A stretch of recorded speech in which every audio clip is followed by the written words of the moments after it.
So I'm reading a couple of articles from this December 1939 Facts and Review newspaper, which was issued by the German embassy in New York.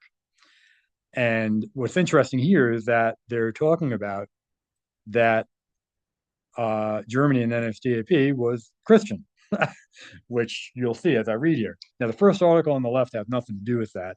It just says the Trade Union Council of Sheffield, England, adopted a resolution declaring it had no confidence in the government of Prime Minister Neville Chamberlain and calling for an end to the war.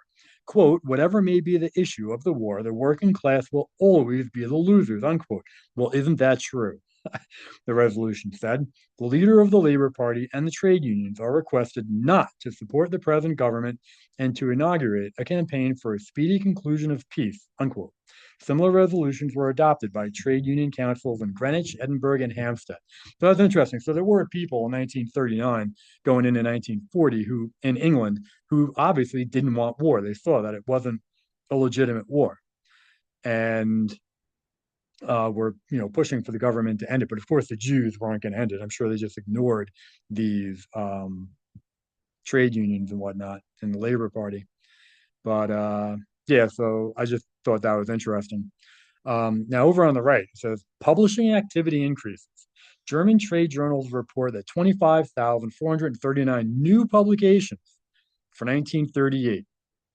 And they just say it represented an increase. So what's important, if you go down to the bottom, it says best sellers in Germany for 1939 are number one, the Bible, right? Because 95% or more of Germans were Christian.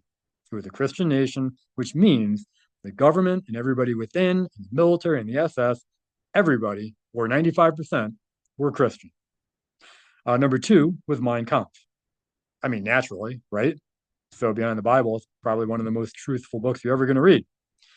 So, and that explains why after the Germans lost, you had the quote unquote denazification program, right? Mein Kampf is the second best-selling book in Germany, 1939. Obviously, just about the entirety of German was behind Hitler and the NSDAP because they understood Hitler and the NSDAP were working for the best interests of Germany and trying to free their nation and Europe and the world from Jew domination, right? So once they lost, that truth had to be eradicated. So, so here, the last thing I'm going to read: theology's place in German curricula. Right? Remember, this is 1939, going into 1940, and look at all those theology curriculums in National Socialist colleges. Well, I mean, they're German colleges, but under the National Socialist regime. So it says, we reproduce at random some schedules of the lectures planned by the University of Berlin and the University of Munster for the ensuing year. Space makes it impossible to reprint more than a few pages. These, however, are typical of similar schedules conducted without, I can't read that. There's something, without, I don't know, in all theological faculties of Germany's great institutions of learning.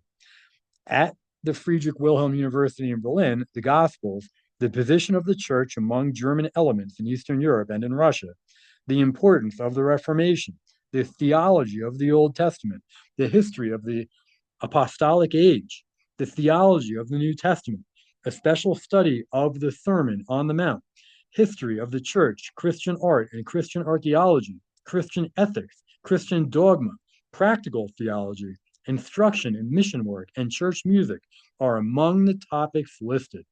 In Munster, we find interpretations of the Gospel of St. John, the epistles of St. Peter, the history of Christianity among the Germanic races, the life of Calvin, ethics, Christianity, and the natural sciences, practical theology, etc. Studies of Hebrew and the religious history of the Orient are not neglected. The Catholic theological faculty in Munster announces lectures on metaphysics,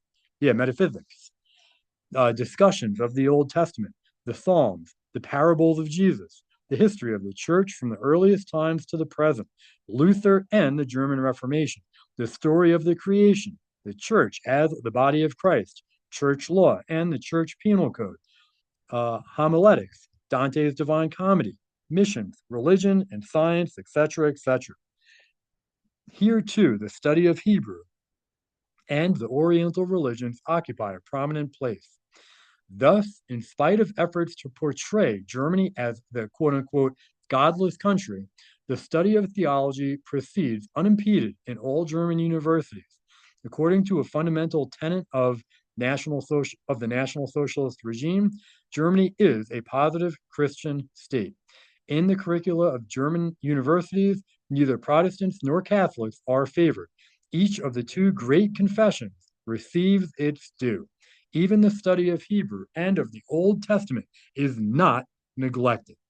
So, yeah, German was Christian, the NSDAP was Christian, Hitler and the leaders were Christian, the SS was Christian. They were all Christian, fighting to defend Western Christian civilization, which is white civilization. So, yeah, just supports everything else that I've put on video.